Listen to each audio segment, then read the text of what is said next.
The pearl sat in Sofia's palm, glowing faint blue in the candlelight. Snyder stared at it, 7 years old, birthday cake still sweet on his tongue.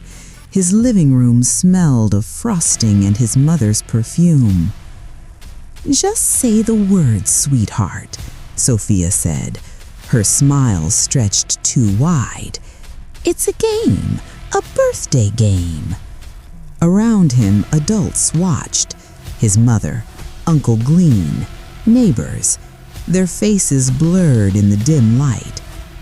"What words?" Snyder asked. Sofia leaned close.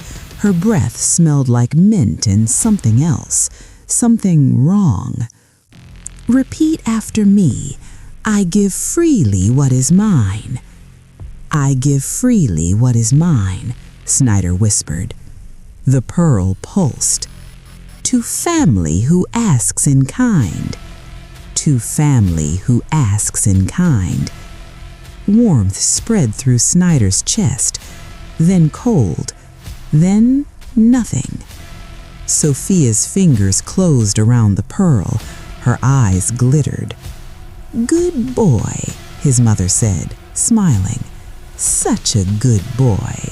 22 years later, Snyder's hands shook as he held the phone. "Your mother's in the hospital," Leela said. Her voice cracked. "Heart attack. She's asking for you." Rain hammered the window of his studio apartment, Seattle, 300 miles from home, 3 years since he'd left. "I'm coming," Snyder said. He hung up, stared at his reflection in the dark window. Thin face, hollow eyes, 29 years old and nothing to show for it. The train south left in 2 hours. He packed nothing, just walked out into the rain. 3 years ago, age 26, still at home. Snyder sat in his childhood bedroom, laptop open, code filling the screen. The dating app was almost finished. 6 months of work, beautiful interface, a smart algorithm. It would work. He knew it would work. His phone buzzed. Jake. "Yo, man, that app idea you gave me just got funded. $200K seed round. Thanks for the help." Snyder's throat closed. He scrolled up, found the messages from 8 months ago. His idea, his code structure, his marketing plan, all there. Given freely to Jake because Jake was his friend, because Jake asked. He closed the laptop, deleted 6 months of code. Why finish? Someone else would just take it anyway. Downstairs, his mother counted coins at the kitchen table. 53 pence, 61 pence. Not enough for milk.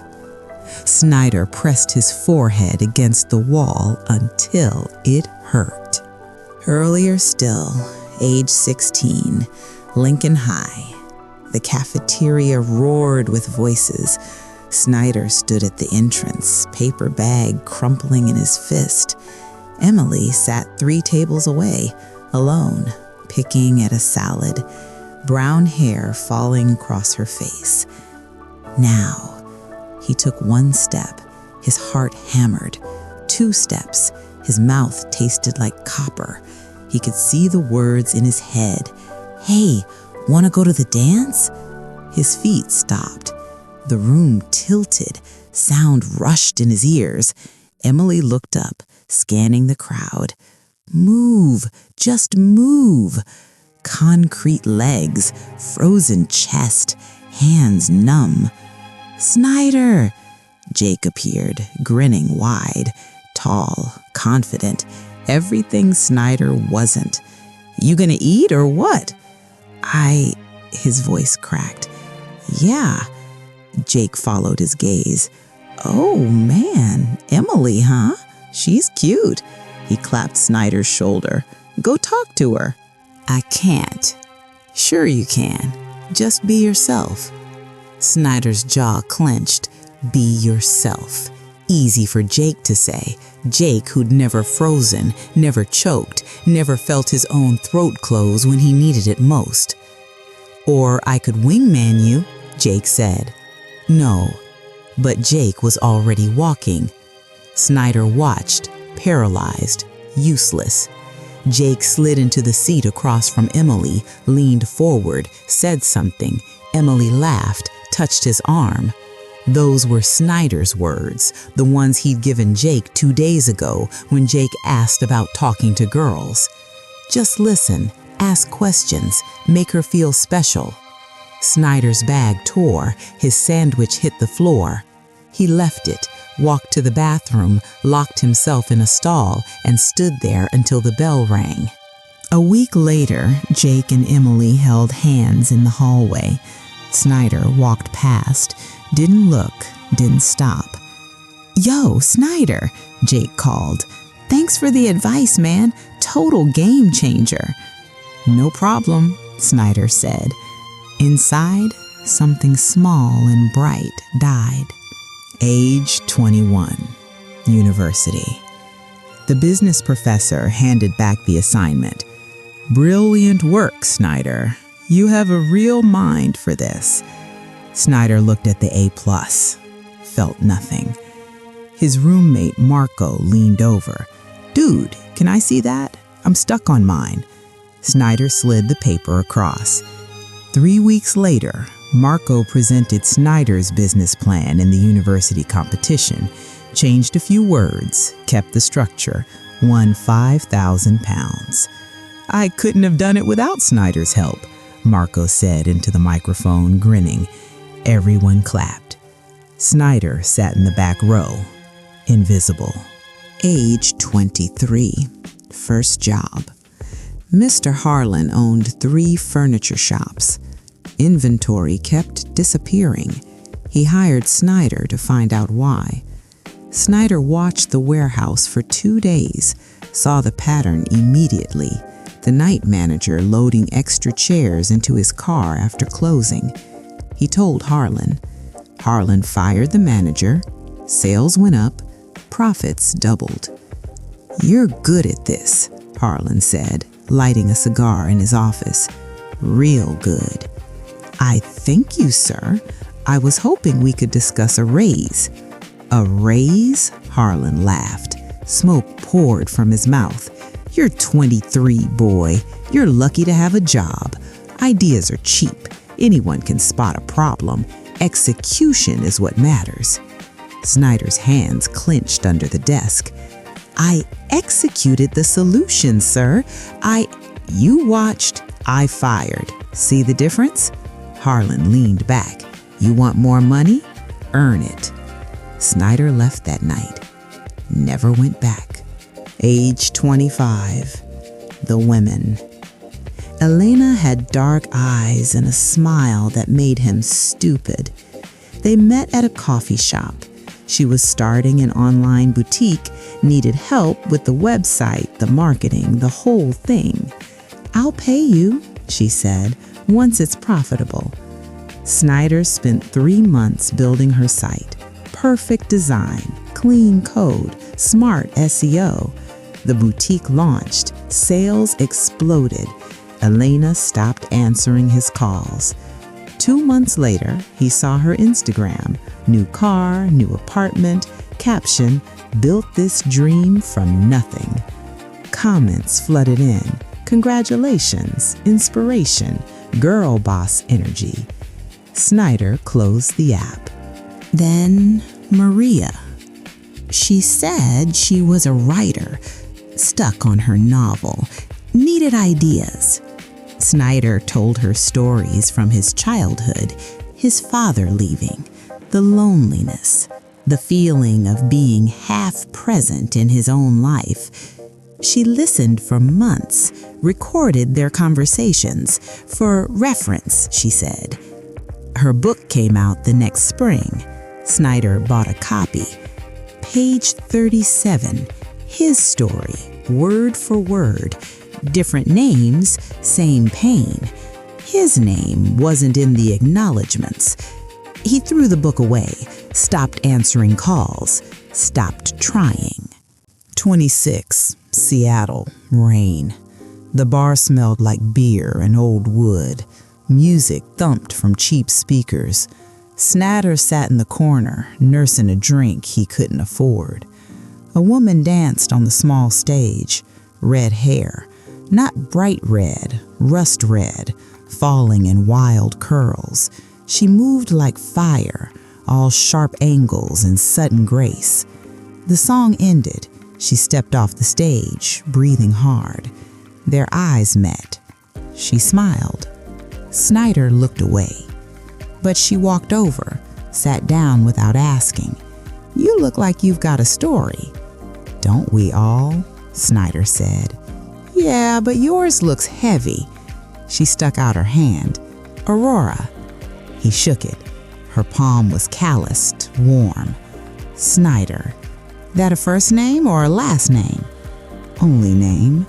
She laughed. It wasn't a pretty laugh. Loud, snorting, real. Mysterious. I like it. They talked until the bar closed. About nothing. About everything. She told him about growing up in a family of mystics and healers, hating it, running from it, dancing because it was the only thing that felt like hers. He told her almost nothing, but she kept asking questions. Not pushy, just curious. "You're smart," she said, walking into the bus stop. Rain misted around the streetlights. Snyder's chest tightened. "Everyone drowns eventually," he said. "Not if someone throws you a rope." She scribbled her number on his hand with a pen. "Call me. Or don't, but I'll be at the bar Thursday if you want to talk." She left. Snyder stared at the number, wet ink smudging on his skin.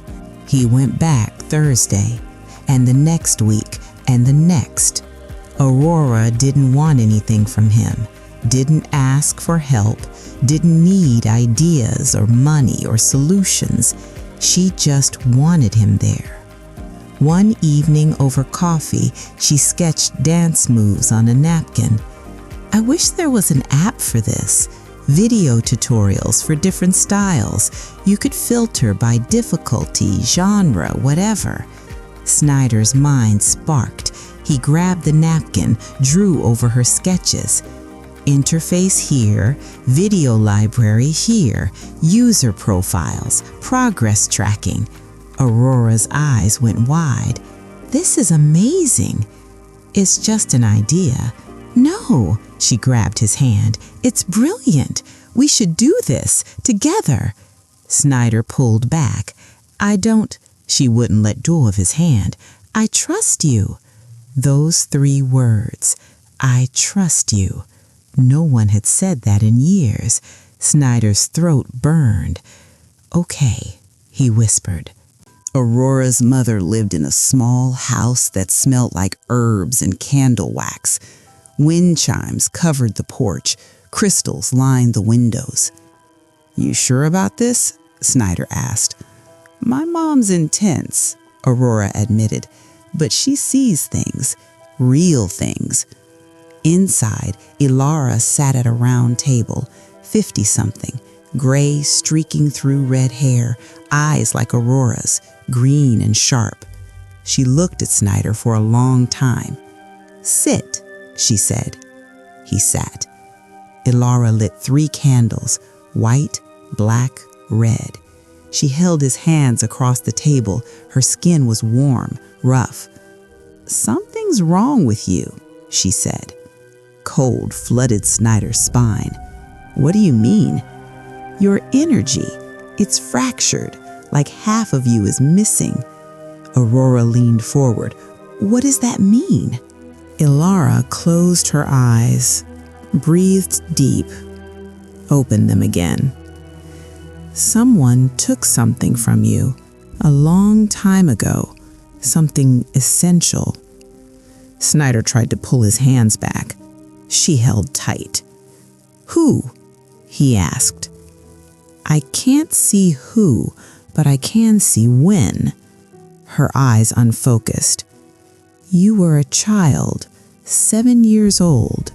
There was a ritual, words spoken, a pearl." The memory hit like cold water. The birthday, the candle, Sofia's smile. "I give freely what is mine." "No," Snyder whispered. "You gave permission, or someone gave it for you. A hex like this requires consent, either yours or your parents'. That's not possible. It's the only explanation for why you are the way you are." Aurora released his hands. "Brilliant but unable to finish. Generous but always betrayed. You give everything away because half your soul is not your own to keep." Aurora grabbed his shoulder. "Can you fix it?" "I'm not strong enough, but my mother might be." Isolde lived deep in the woods. The cottage was older than memory. Stone and timber, moss growing thick on the roof. Inside, it smelled like smoke and old paper. The woman who answered the door looked 70 but moved like 30. White hair in a long braid, eyes black as river stones. "You're the broken one," she said. Snyder flinched. "Grandmother," Aurora said, "please." Isolde gestured them inside. No furniture, just cushions on the floor, candles everywhere. She made Snyder sit in the center of a chalk circle. Then she began to chant. The language was old, older than English, older than anything Snyder recognized. Wind rose inside the cottage. The candles flickered but didn't go out. Isolde's voice grew louder, sharper. Then she stopped, opened her eyes. "It's worse than I thought," she said. Aurora knelt beside Snyder. "What is it?" "The hex can only be placed on 2 birthdays, 7th and 17th. It can only be transferred on those same birthdays." Isolde looked at Snyder. "Someone took half your soul when you were 7. They've been using it, growing strong while you grew weak." "Who?" Snyder's voice shook. "Someone close. Family, probably." Isolde stood.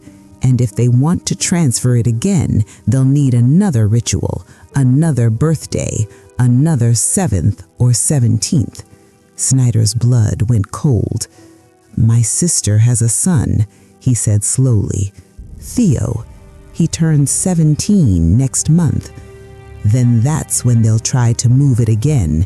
Isolde's face hardened. "We need to be there. We need to stop it, or you'll lose what little you have left."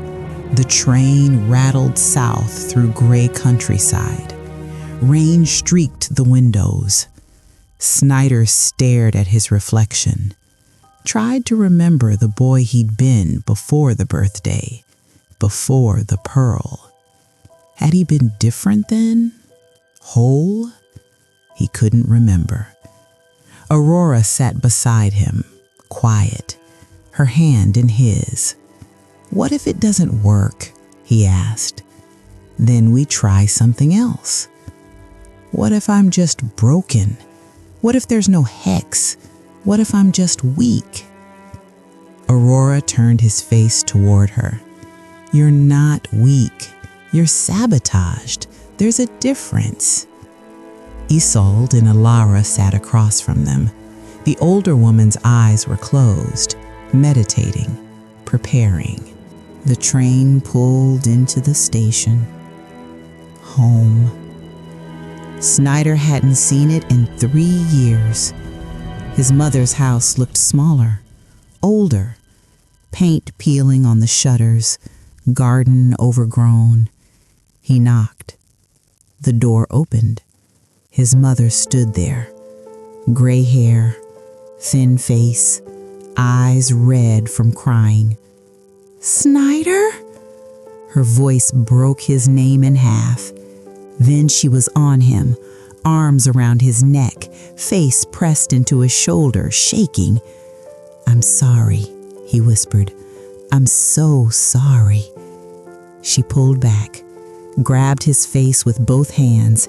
Tears carved clean paths down her cheeks. "You came home." "I had to." Behind him, Aurora cleared her throat. "Mrs. Snyder, we need to talk to you about something important." They sat in the kitchen, the same table from his childhood, same chairs, same smell of tea and old wood. His mother listened as Isolde explained the hex, the pearl, the 7th birthday. "That's impossible," she said.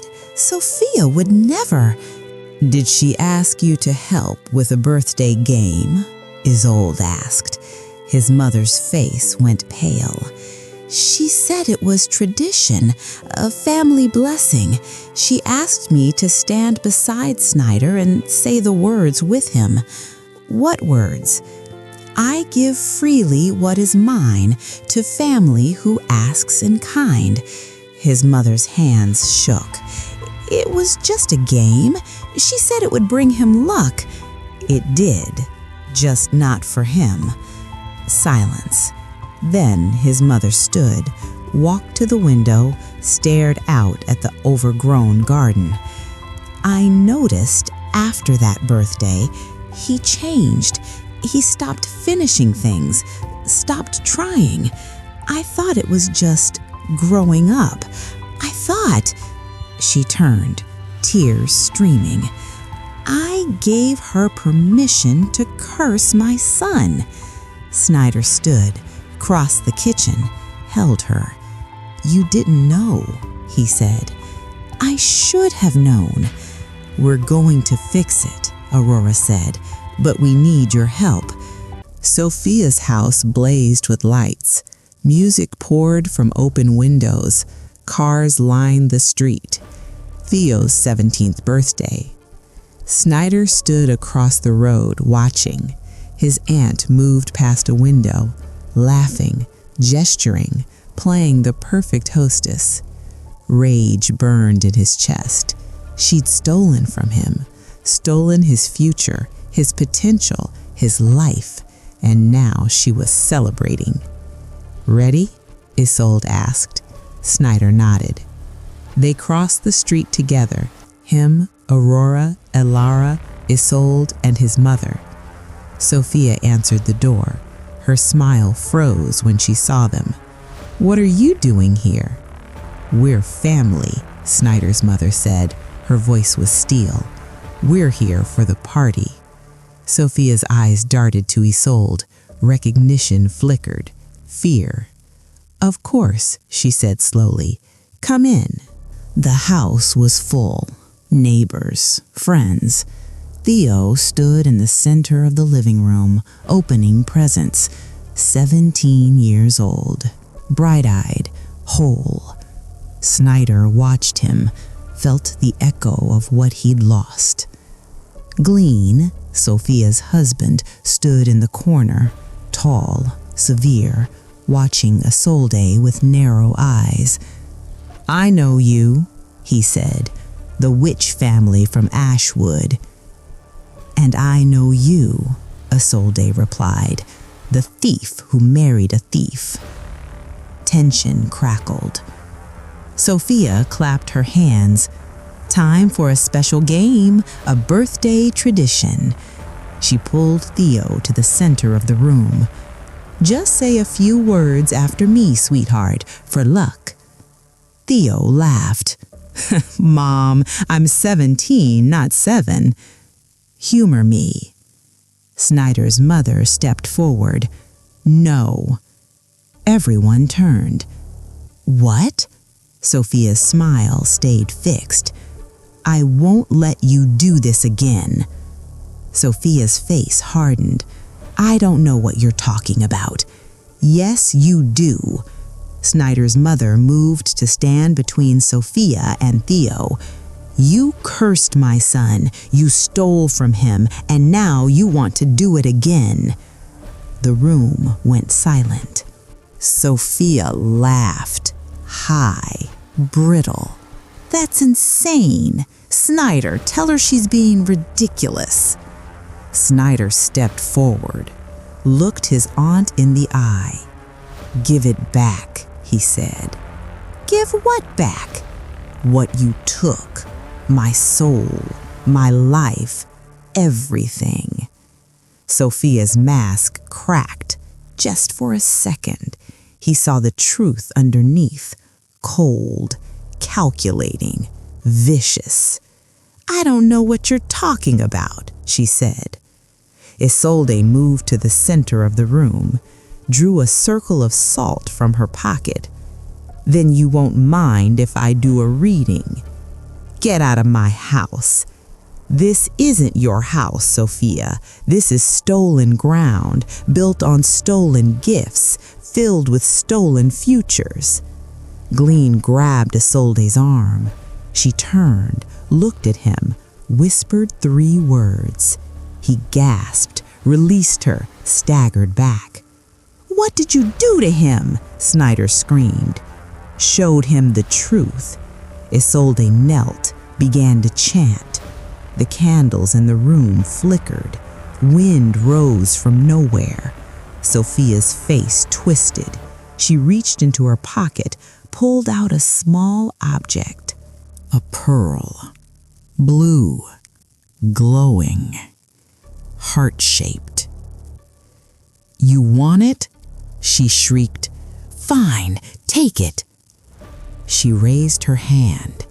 Snyder dove forward. Too slow. Sofia's fingers closed. The pearl shattered. Light exploded. Blinding. Burning. Snyder felt something tear inside his chest, pain like nothing he'd ever known. He screamed. Aurora caught him as he fell. The light swirled, condensed, poured into Sofia. She gasped. Her eyes rolled back. Then she started laughing. But it wasn't her laugh anymore. It was something else. Something wrong. Her body convulsed. Foam bubbled from her lips. She collapsed. Glean rushed to her, touched her face. Then he collapsed too. Isolde's chanting grew louder, desperate. The light split. Part poured into Sofia's twitching body. Part swirled back, toward Snyder. It hit him like a fist. His back arched. His vision went white. He felt himself splitting, breaking, then whole. For the first time in 22 years, whole. The light faded. Snyder gasped, fell to his knees. Aurora held him. "Are you okay? Snyder, talk to me." He looked at his hands. They glowed faint blue, then faded to normal. Across the room, Sofia twitched on the floor, eyes open but empty, alive but gone. Glean lay beside her, unconscious, breathing but lost. "What happened to them?" Theo asked. His voice shook. Isolde stood, brushed salt from her hands. The hex backfired. When she broke the pearl, she tried to consume what wasn't hers. It destroyed her mind. Her husband touched her while the curse was active. He's lost too. Will they recover? No. The hospital smelled like disinfectant and fear. Snyder's mother sat beside Sofia's bed. Her sister breathed steadily, eyes open, empty. I don't forgive her, but I can't hate her either. She's gone. Snyder stood in the doorway. I know. They were quiet for a long time. Then his mother turned. How do you feel? Different. He flexed his hands, like I've been underwater my whole life and finally broke the surface. Good different? Terrifying different. She smiled, sad but real. That's how change feels. 3 months later, the app launched. Dance Path, Aurora's choreography, Snyder's code. It caught fire. 10,000 downloads the first week, 50,000 the next. Investors called, money poured in. Snyder sat in the small office they'd rented, stared at the screen. He'd finished something. Actually finished it. Aurora burst through the door. We just did 100,000 users! He stood, grabbed her, spun her around. She laughed, that loud, snorting laugh he loved. We did it, she said. We did. They kissed, long and deep and real. Snyder bought his mother a small house near the coast, paid off her debts, set up a fund for Lila's university. His sister hugged him so tight his ribs creaked. You came back, she whispered. I promised I would. I thought you were gone forever. I was, but I found my way home. Jake called an evening. Dude, I heard about your app. Congrats. Thanks. Awkward silence. Listen, Jake said. I'm sorry for Emily, for taking credit for your ideas, for everything. Snyder looked out the window. Rain again. Always rain. I know, he said. Can we grab coffee sometime? Catch up? Snyder thought about it. The old anger was still there, but smaller now, quieter. Yeah, he said. Coffee sounds good.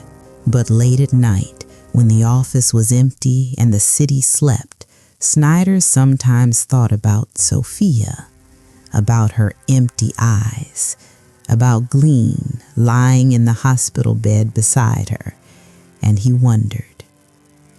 1 year later, Snyder woke to his phone ringing, 3 a.m., unknown number. He answered, breathing, slow, labored. Then a voice, rough, barely human. I remember. Snyder's blood froze. Who is this? I remember everything, the voice said. What she took, what you took back, what you owe. Glean, you broke her, you broke us, and I will break you. The line went dead. Snyder sat in the dark, phone gripped tight. Aurora stirred beside him. What's wrong? He didn't answer.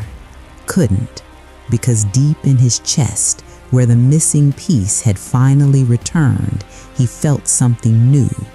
A crack, small, growing. The king had risen, but shadows still hunted, and some debts could never be repaid, only survived.